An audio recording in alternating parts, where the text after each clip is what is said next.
Հայաստանի Հանրապետության վարչապետը հունիսի 20-ին կմեկնի Թուրքիա այդ երկրի նախագահի հրավերով։ Օրեր շարունակ շրջանառվող տեղեկությունը հաստատեց Ազգային ժողովի նախագահը։ Ալեն Սիմոնյանը այցը որակեց պատմական, թե կոնկրետ ինչ օրակարգով է Ռեջեփ Թայիպ Էրդողանը Նիկոլ Փաշինյանին հրավիրել Անկարա, Սիմոնյանն առաջարկեց մանրամասների համար դիմել վարչապետի աշխատակազմ, իսկ այնտեղից դեռ մանրամասներ չեն հայտնում։ Այնուամենայնիվ, որոնք կարող են լինել հանդիպման հնարավոր օրակարգերը, հարցրինք Ազգային ժողովի Հայաստան խմբակցության պատգամավոր Գեղամ Մանուկյանին։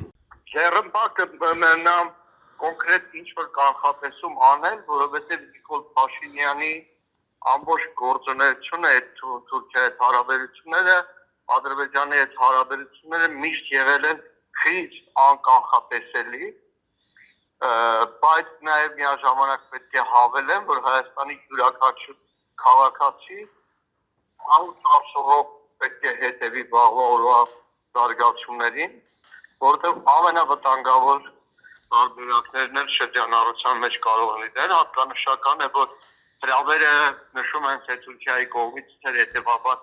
դիվանագիտական խողովակներով Էրդողանի գրաֆիկին շատ լավ ծանոթ է, պետք է պատկերացնել, թե ինչ հանդիպումներ ունի, հատկանշական է, որ Նիկոլի այցից մեկ օր առաջ Թուրքիայում է Ադրբեջանի նախագահը, ընդ որում այցելության առիթ է Մարաշում ադրբեջանական թաղամասի կառուցման շենքերի բացումն է, որը այլ ժամանակ է կարող է լինել, բայց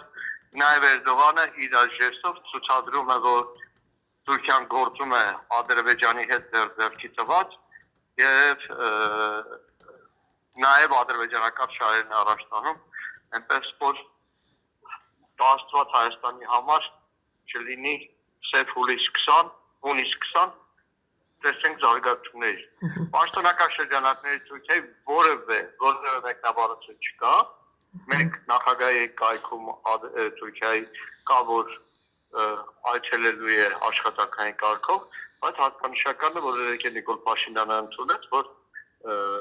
հնդի դիվանագիտությունը Հայաստանի շարունակվում է։ Ինչպես սահմանագծման սահմանազատման հետ համատեղ աշխատակարգի ժամանակ էր, որ Ադրբեջանը խախտելով պրոտոկոլները առանձին հայտարարություն արեց, դրանից հետո նոր միայն հայկական կողմը խոսեց, հիմա երեկ էլ Փաշինյանն էլի գլուխը կախնդունում էր, որ առանց համաձայնության Թուրքիան առաջինը եւ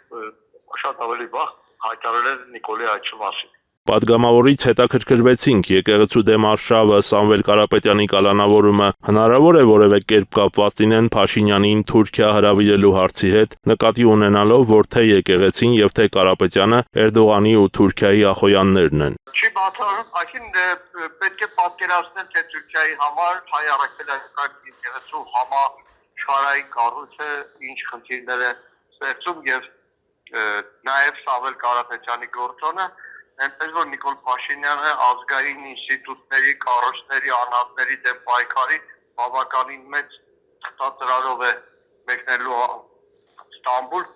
Էրդողանին հավատարմությունը ցուցադրելու համար։ Նշենք, որ Երևանն ու Անկարան ավելի քան 3 տարի է հարաբերությունները կարգավորելու համար բանակցություններ են վարում։ 2022 թվականին բանագնացները պայմանավորվել էին բացել ցամաքային սահմանը երրորդ երկրների քաղաքացիների համար ամենասեղմ ժամկետներում։ Մինչ օրս այդ պայմանավորվածությունը մնում է թղթի վրա։ Չնայած սրան, Թուրքիայի եւ Հայաստանի պաշտոնյաները ոչ միայն հեռախոսազրույցներ են ունենում, այլ նաեւ հանդիպումներ են անցկացնում։ Կորյուն Սիմոնյան, Արամ Սարգսյան, Համլետ Սմոյան, Եվրոմեդիա 24